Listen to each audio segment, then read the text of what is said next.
Hello and welcome, creative and beautiful souls, to a very special episode for the Mind of the Crochet Designer podcast. Oh my god, I am so stoked for this interview because I have none other than Dedri Uys in front of the microphone, the creator of one of the biggest, most popular crochet designs ever, Sophies Universe. And ever since I started this podcast, she was on my shortlist for designers to interview. She is so skilled and so generous and just such a kind person. And I just cannot wait for you to hear this interview. I actually cut it up in two parts because we chatted for a very long time. This first part, we dive into the science behind crochet stitches and what actually helps you to make crochet design a breeze. Because once you get how crochet stitches work, it has no secrets for you whatsoever. So we are going to dive into that expert knowledge of Dedri Uys. Oh my god, you guys. I am going to roll the tape. Enjoy, grab your favorite cup of whatever, settle yourself in, and listen to us babble. Enjoy! Welcome, Dedri, to the Mind of the Crochet Designer podcast. Before I do your intro, I just want to say that when I started this podcast last year, you were actually on my shortlist for designers to interview because I find your style so magical and you are such a generous person and such a generous designer. I don't know a lot of designers who say, well, all my patterns are simply free. That's such a generous way, and I also love that you publish it in books. Like I have your book for Sophies Universe because I wanted to say thank you for creating such an amazing design and in such a original way, such a it's like it's this very intricate pattern, but you have made it for all skill levels. And that's Yeah. just so generous, like because that takes a lot of time. And so I want to lead with that.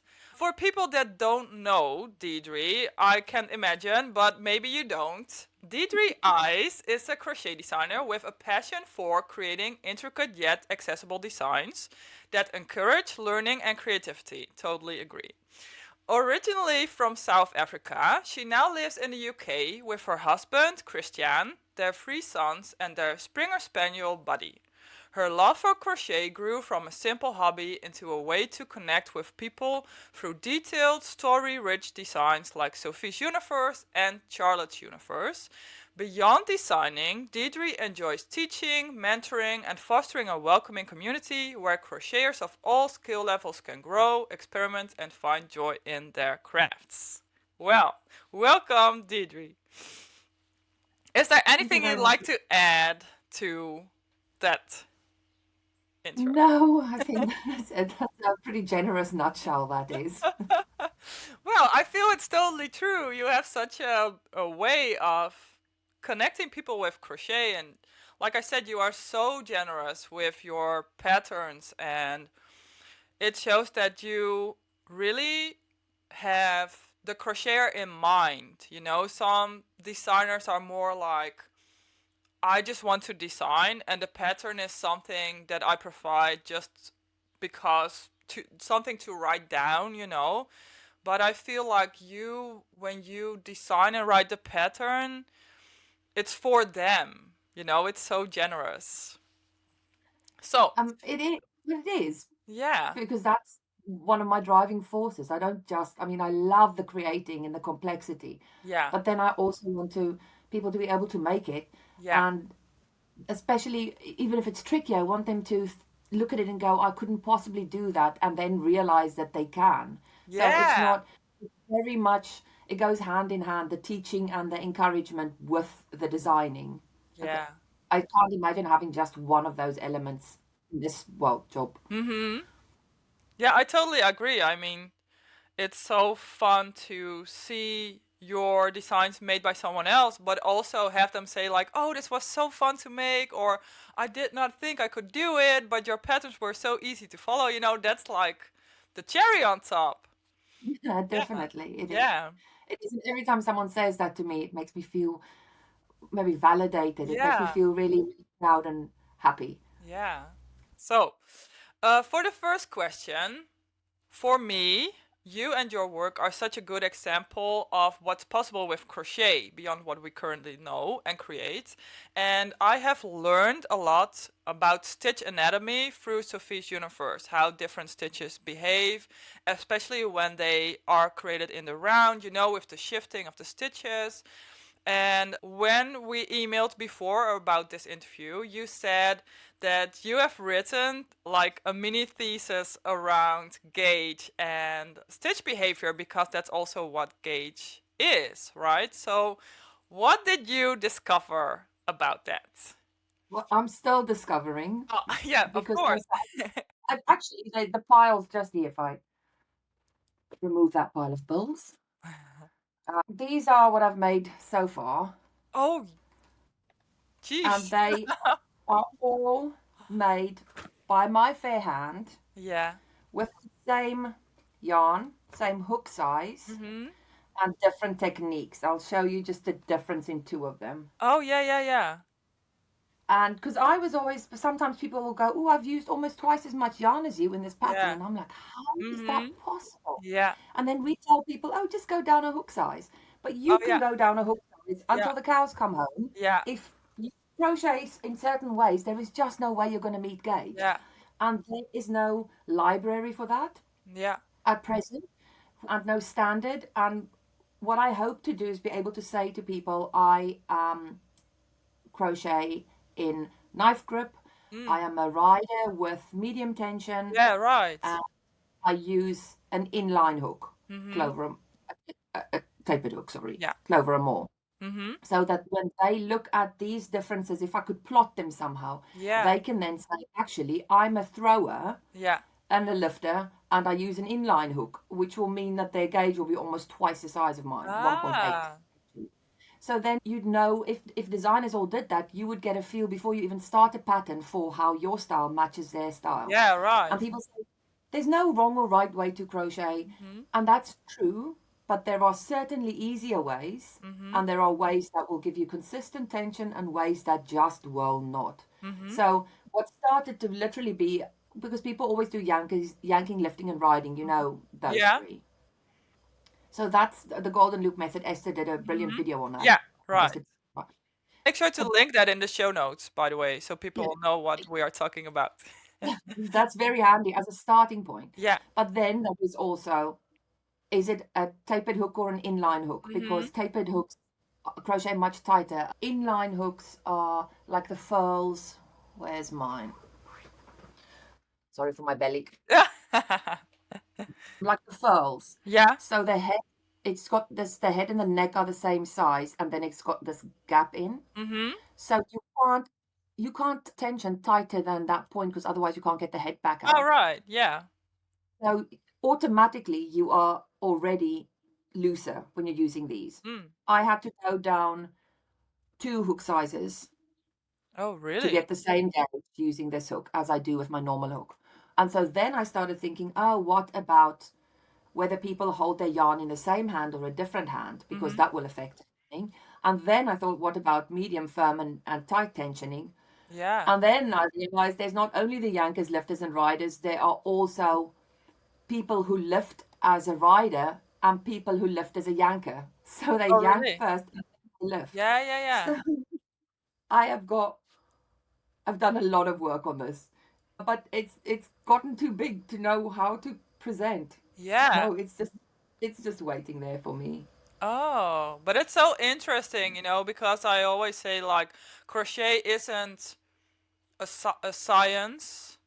It's yarn craft, so it's not like it's very fixed, but it is very helpful to know like, okay, so what is actually creating that tension of yours, what is creating that gauge is so valuable. I mean, when I started as a crochet designer, I actually did not know how I crocheted in as opposed to other crocheters.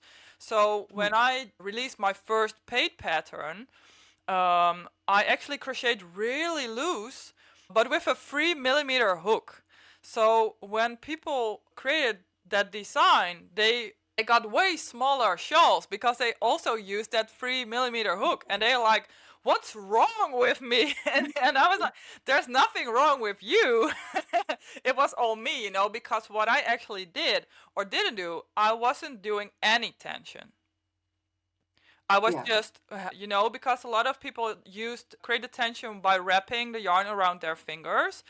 Yeah. But I was actually not doing any of that. So I was just keeping the yarn loose over my hand, Yeah. which caused for very loose, well, lofty as well, lofty stitches. Um, but what then happened, I was It's like, very lofty. oh, I am crocheting wrong. So what then happened is that I started to crochet really tightly, and it caused all sorts of hand problems because I felt like, oh, I really need to make neat and tight stitches.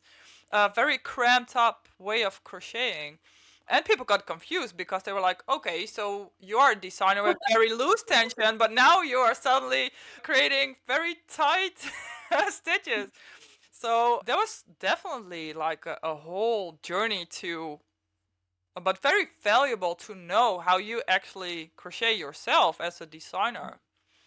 It's so tricky because I think I'd have to do videos, but then some of those techniques I never want to do again, Oh yeah, like ever, yeah, ever. That my wrist actually got sore from throwing, from doing it in the yeah. same, holding Mhm. the hook and yarn in Oh the same yeah, hand. yeah. Mhm. And so I love the method I crochet. It's the one with the least friction, with the least movement, Oh and yeah, it's my hands are very happy, my wrists are very yeah, happy. But I'd have to do either videos, or I've started collecting clips of people I yeah, see online who are yeah. crocheting certain Mhm. ways, and I don't know if maybe I should collate it or link to them if people want to see what a specific Mhm. technique looks like. Yeah. But that's tricky to find because I have to watch just random Yeah, videos right. until I see someone who crochets the way I want to. Yeah, so maybe I'll do a shout out for people to, once I've done like a just sort of a bare bones piece, maybe Yeah. I'll do a shout out and ask people if they would be willing to video themselves with the different Oh, techniques. I would definitely want to volunteer that because at this very moment I'm having like full body issues because of Yeah. crochet.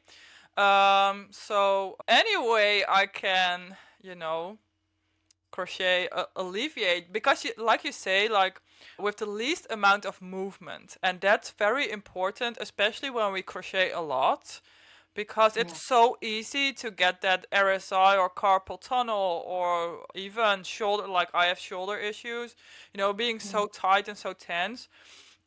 So I would love to have some feedback on, a better way, a way with less movement, more relaxed grip. Yeah, but then saying that, I suppose there is no better way, because for some people, it, the most tricky way to Mm, crochet is the best for them because that hand works well and the other one yeah, doesn't. right. Or Yeah. Mm-hmm.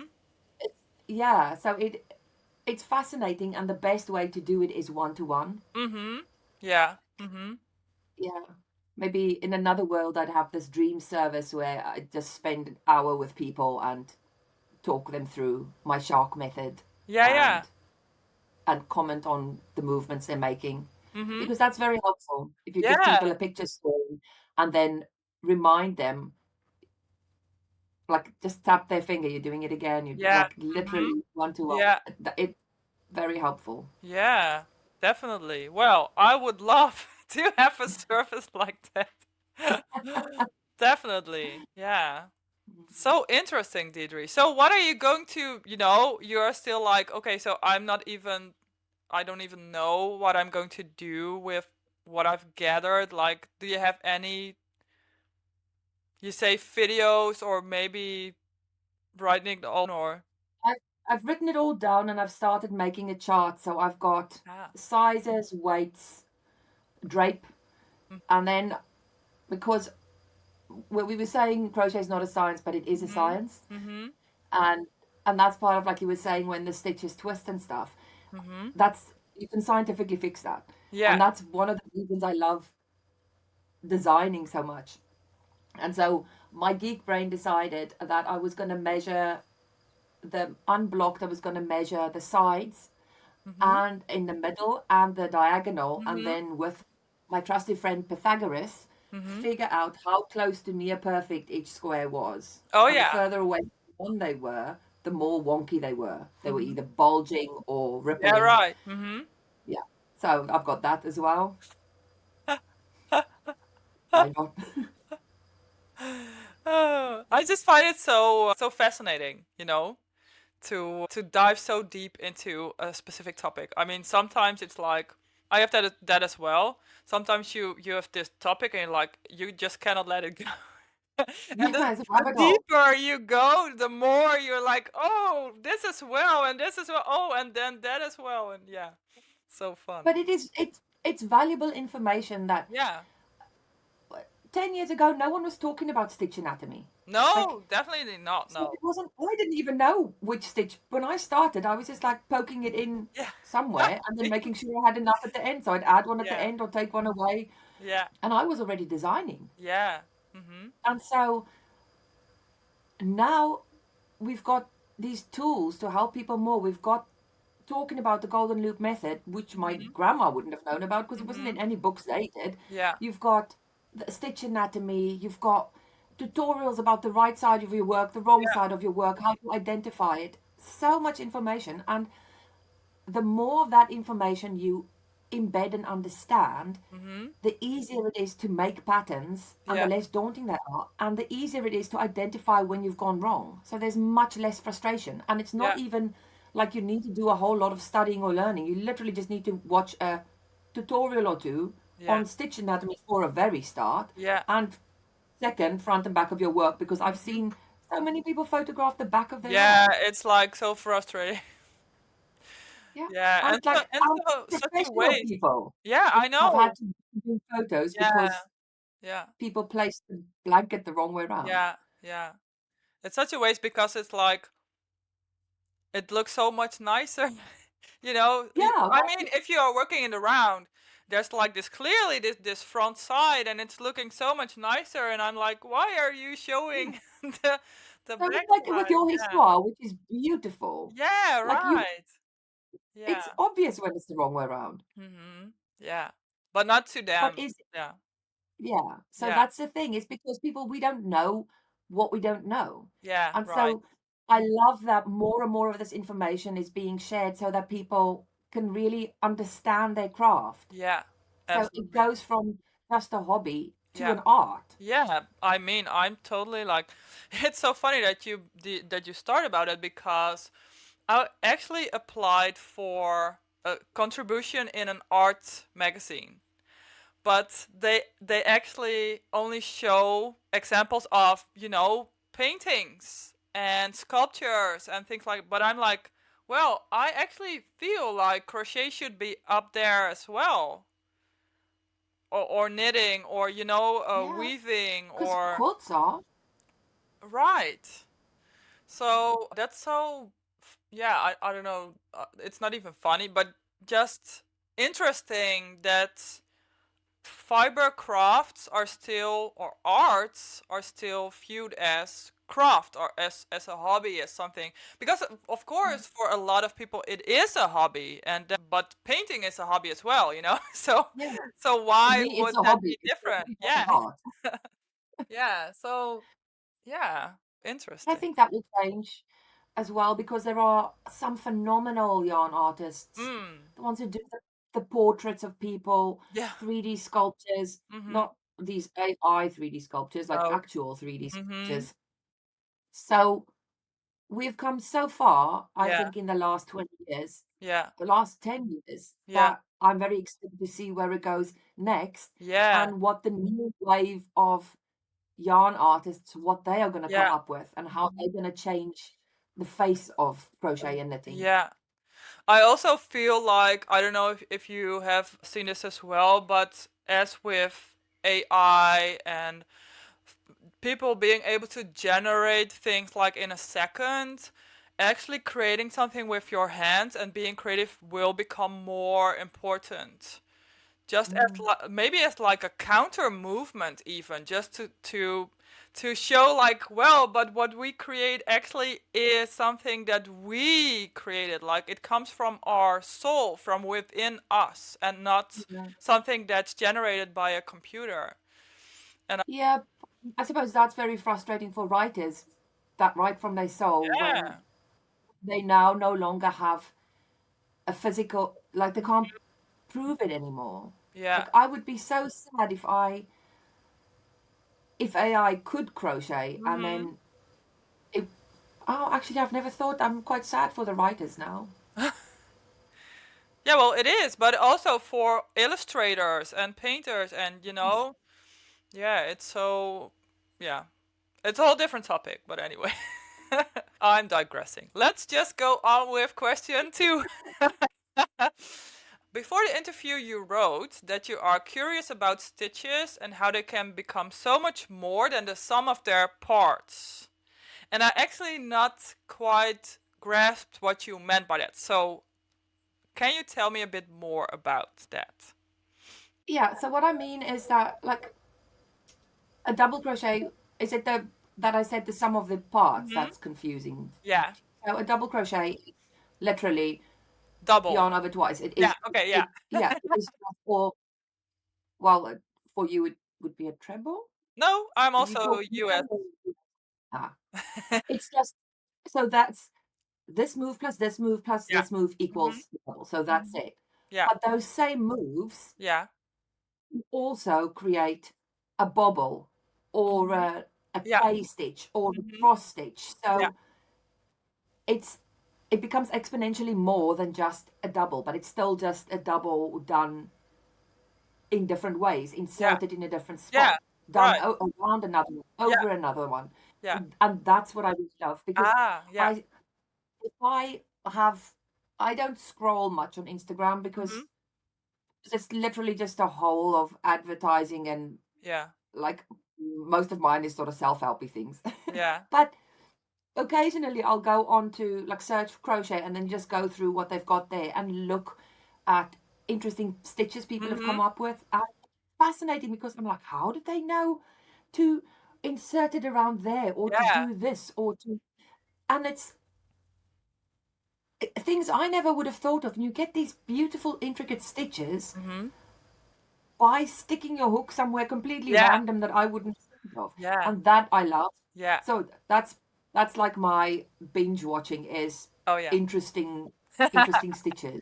But they Yeah. are still it would be a half double, but it looks nothing like a half double Right. Yeah. Yeah. because they've done I don't know what they've done. You have to Yeah. watch it. It is quite Yeah. rubbish. Right. But And I saved them. yeah, I have double crochets I find interesting in its own because it looks so different on the back than on the front.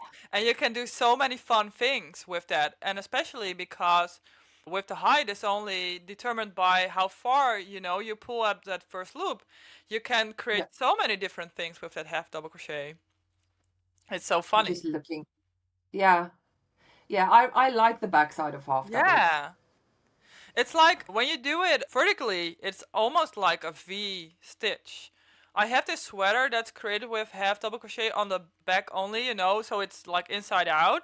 It's actually Mm. very interesting fabric that you are getting. So fun, but also very quirky with the stitch anatomy because it shifts even faster, than a double crochet or a single crochet. I mean, I once tried to do like a shawl or a scarf with half double crochets, and it was shifting like mad, like crazy, going all over the So, place. so can you What? tell me what stitch they use there? It's a single crochet.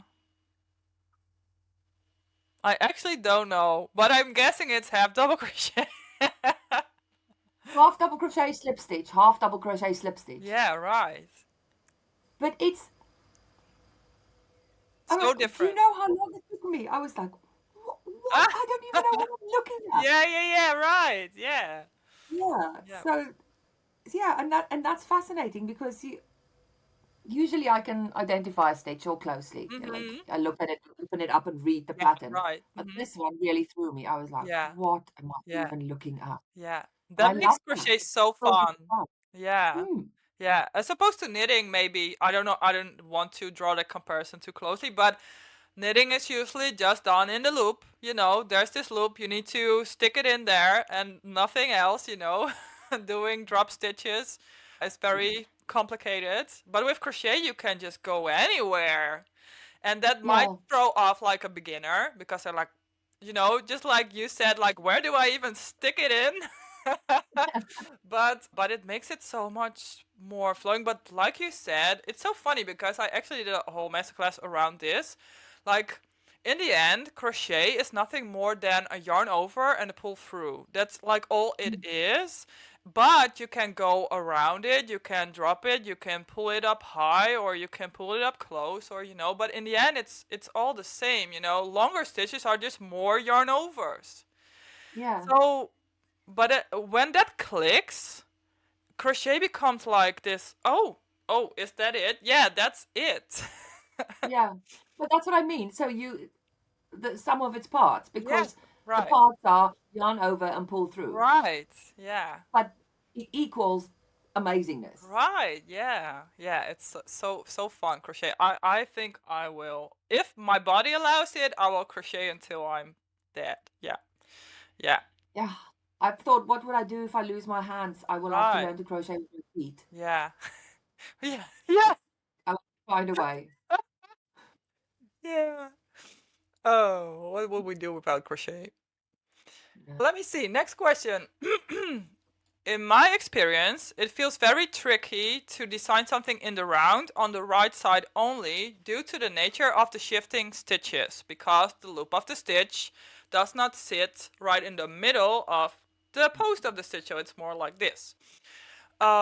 It seems to me like you are an expert on that already. So how do you navigate that? Because you also have like a lot of designs that are made in the round on the right side only. Do you have any tips or tricks for designers that are struggling with that, including me, by the way? Skip a stitch. Skip the first Yeah, hidden right. stitch every few rounds. That's as simple as it is. Okay. And it's easy as you're designing.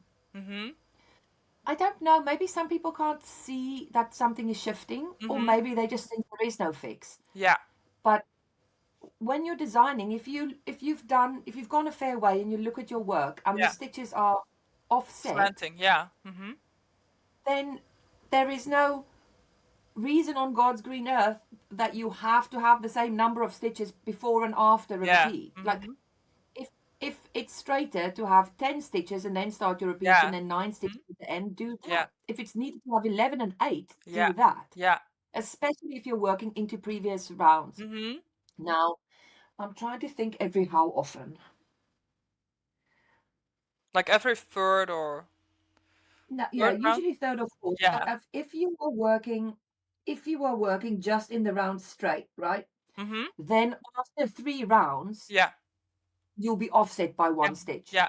Mhm. So if you then, as simple as if you were gonna make front posts Yeah. around popcorns or Yeah. something, Mhm. then if you just add 1 stitch before the repeat and take 1 away after the Yeah. repeat, Mhm. so in essence, you're working asymmetrically and you've moved your whole pattern on by Yeah, 1, right. it'll Mhm. it'll fall in the next stitch of the previous Yeah. round, which was Mhm. slightly aslant, which is slightly aslant, so they Yeah. line up. Mhm. But that is easy enough to see as you're working. And as Yeah. soon as you notice, actually, if you stand back and go, actually, this looks a bit Mhm. skew, Yeah. correct it immediately. Yeah. Because you not do what I do, that go with Sophie and Mhm. brute force and get to the end and realize you have to frog 3/4 of your Yeah. blanket Mhm. Been design there. because you Yeah. knew you didn't like, Yeah. but you could do it Yeah. anyway. Been there. Yeah. So yeah, I frog a lot. I frog Yeah. so much. When I was the blanket I've worked on now, the little heart border I Mhm. did, that took me over a week Yeah.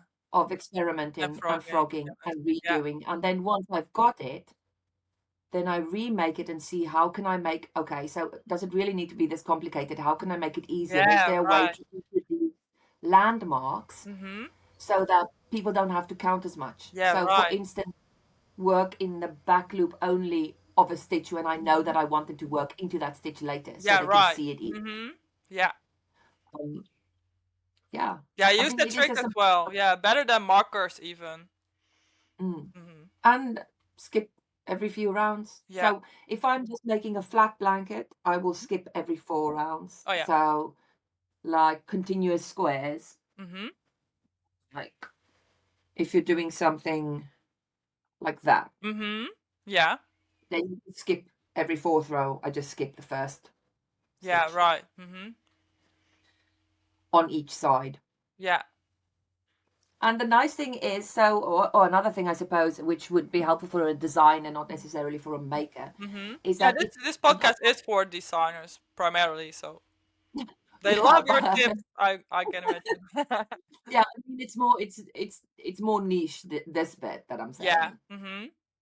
You're, if you are doing a half double crochet round, Yeah. which will be a half double, Yeah. um, those after a chain space are very tricky to get into I anyway. know. Yeah. Mhm. They're frustrating. So if you're gonna, usually I will figure out when I need to skip and then try and make that be a half double crochet Yeah, round yeah. because Right. then it's not obvious that you've Right. skipped.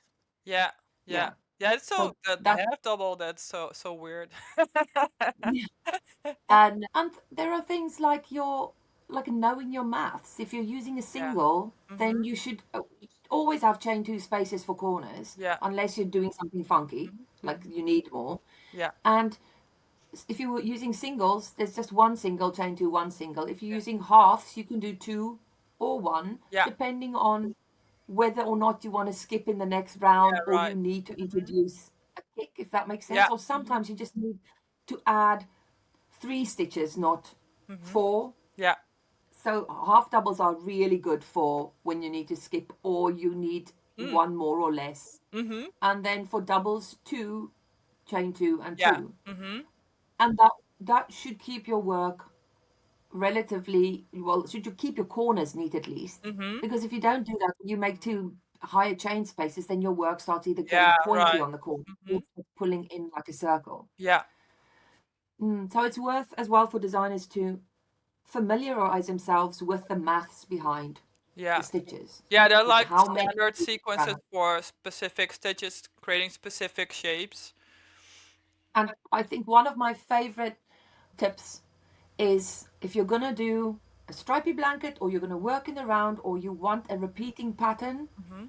use multiples of 24 Mm. plus whatever you need. But Mhm. if you use 24, so Mhm. instead of going, oh, I'll do repeat 4 here, and Mhm. then later you're like, actually, now I want to do sixes, but it doesn't work. Mhm. So if you have 24, you can do 4, 6, 3, 8, 12 even if you want to, Yeah. but you have all those repeats will fit into a 24. Mhm.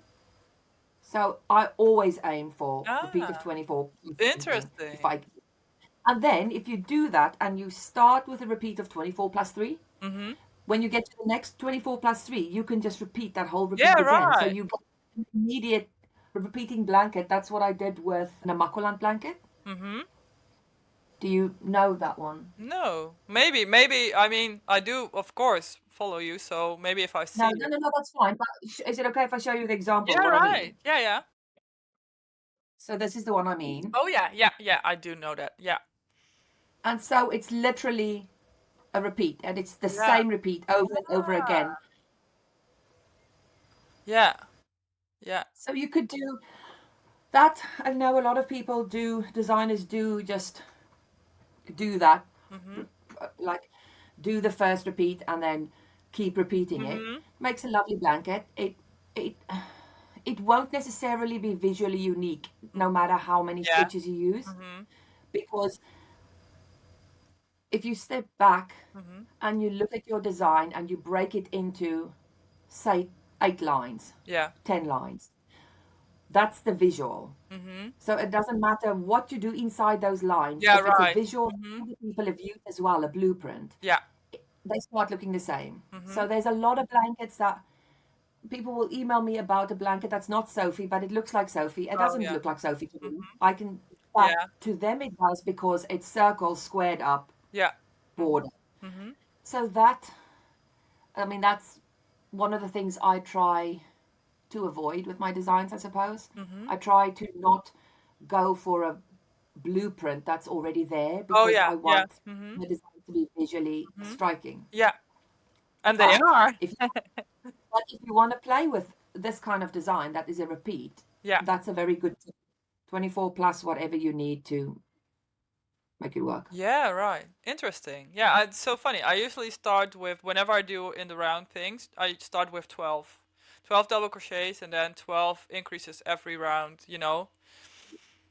Yeah, they do. I mean, mathematically, it almost works. So at some point, you have to, if you keep doing that, it starts waving. So Yeah, at some right. point, you Yeah. have to So I let. usually start with that and then I just go intuitively, you know?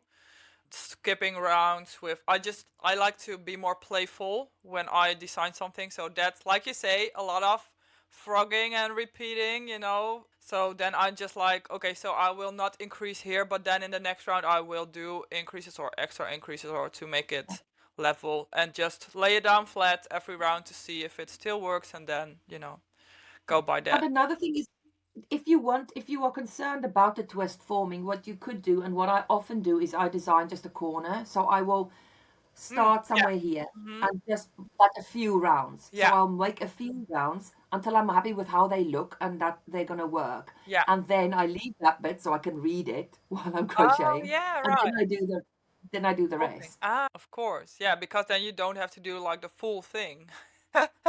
No, yeah, no, especially if you're going to be going up and down into different rounds or Hmm. you want to have something feel a certain way. Yeah. There's actually one that I did. It's quick and dirty. Oh, right. Yeah. Yeah, of course. Yeah. And then once I'm happy, I'll do the whole thing. Yeah. I call that the my ugly swatches. You know, I usually know, with and I'm waste such yarn a and sad way. let's just zoom out a bit because up until now we've been talking quite way like in the design, in the stitches. Can you tell us a bit about your design journey? How did you start designing? I started designing when I was pregnant with my second son Mm, because we were financially in a bit of a pickle and I really? wanted him to have something new. Mm-hmm. Yeah. Mm. I wanted him to have something new, but we couldn't really buy him anything new. Mm. So I crocheted him a blanket with 1 centimeter hook, linen Yeah. stitch, and double knit yarn. So it's more holes than it is Yeah. blanket. And it's garish rainbow colors, like literally stock standard yellow, blue, orange, Yeah. green, red. Yeah. Cheapest yarn I could find, and I think it was £1 a ball, and I Oh, would yeah. buy a ball Yeah. and then crochet and then go buy the next color Oh, really? once I Yeah. ran out. So, but I remember sitting on my bed cross-legged with this big belly, my arms Mm-hmm. resting on the belly as I crocheted, and I remember feeling him kick my arm, and it was such a lovely, I don't even know what the word is. It was just, it's one of those moments I will always carry with me. Mm-hmm. And so then I made the blanket, and then I wanted to make them, crochet them some toys. Mm-hmm. But I couldn't find many patterns that were aimed at boys. It was mostly like dolls or, and I wanted to crochet them a little car. Sorry, so I made a car pattern and then a little tractor and then a digger Oh, loader. yeah. Yeah. And I really want to redo them now in a cotton because I'd made them in acrylic and so they Mm-hmm. go all bleh. Yeah. But yeah, so I did that. And then a friend of my mum's sent me a link to an Amish puzzle ball that you sew Mm. because we used to have them when we were kids. And I thought, oh, I can't be bothered getting my sewing machine down. I'll just crochet one. Oh, yeah. Right. So that was my first proper pattern. And it was the first one that you could take apart, as far as I know, on the internet. Mm-hmm. The others were all, they were Montessori balls, but they were all attached. Yeah, right. Mm-hmm. So this one takes apart and puts back together again. I forgot. Yeah, there's a lion up there. And Oh, there's yeah. a prototype dinosaur. That prototype is Oh. 12 years old Oh. and it's gathering dust. I still have a dragon, sorry. I've got I found his one of his flippers the other Oh, day. yeah, yeah, yeah. Oh. But yeah, so then I started making animals out of them, and that was very popular, and that was my first book. And I Mm. was just bug bit me. 2014, I was in a Facebook group, and they were doing a crochet along, Mm-hmm. and that I wanted to join. Yeah. That was And like the era at the start of crochet alongs, I think 2014 around that time. I Yeah. think Janie Crow had done some before then. Oh, right. Or she had like a crochet club, which is a similar thing. She Mm-hmm. had bespoke patterns that were only available for Yeah. the Mm-hmm. people who did that crochet along. Mm-hmm. Yeah, so I wanted to follow it, but then when I read the first pattern, I was like, there's so many things that don't make sense to me. Mm-hmm. And so I asked the organizers if they could reach out to the designers and ask them if I could just do some photo tutorials Ah, of right. it for Yeah. people. So not their whole pattern, but Mm-hmm. just maybe showing what it looks like at the end of the round or Yeah. tricky bits. Mm-hmm. And so we got permission from all but five of them, and so we weren't going to do those. But then as we started and we realized that it was immensely helpful for people to have these photo tutorials, Mm-hmm. we decided to drop the ones that wouldn't allow Mm-hmm. photo tutorials. So we Yeah. just chose some other squares instead. Mm-hmm. And it was that was my learning. That was my learning because Oh, yeah. and that's basically where it started because I was like, if I don't understand this, they may not understand it. So I started looking better at stitches. I started explaining things in more detail. It Ah, started this process of thinking, if I was making this, would I understand this? And if I come back to it later, yeah. will I know where to go, or how can I make this Right. easier for myself? Yeah. And so I did that. Yeah, it was quite intense because it was a photo tutorial a week Oh, yeah. for the whole year. Oh. But one of the squares was Chris Simon's lace petal square, and it Mm-hmm. had this little flower in the middle that I made it when we were in South Africa on holiday. Mm-hmm. And something about being there with our family and the nostalgia and the colors really spoke to me about that flower. So I asked her if I could use it as the center of a mandala, which was the beginning of Sophie. Okay, that was it for part one, you guys. I hope you enjoyed this first part of the interview. Let us know by leaving a review or adding a comment, sending an email, because we love to have your feedback and your own ideas around stitch anatomy, around the science of crochet stitches. Is it a science or is it not? Is it an art form? Is it not? Let us know your thoughts. Next week, we will dive deeper into her actual creation process for one of the biggest and most popular designs ever, Sophies Universe, and also her very special strategy for actually making money with free crochet patterns. Very interesting, very inspiring. So, talk to you next week. Thanks for listening to the Mind of the Crochet Designer podcast. Bye bye.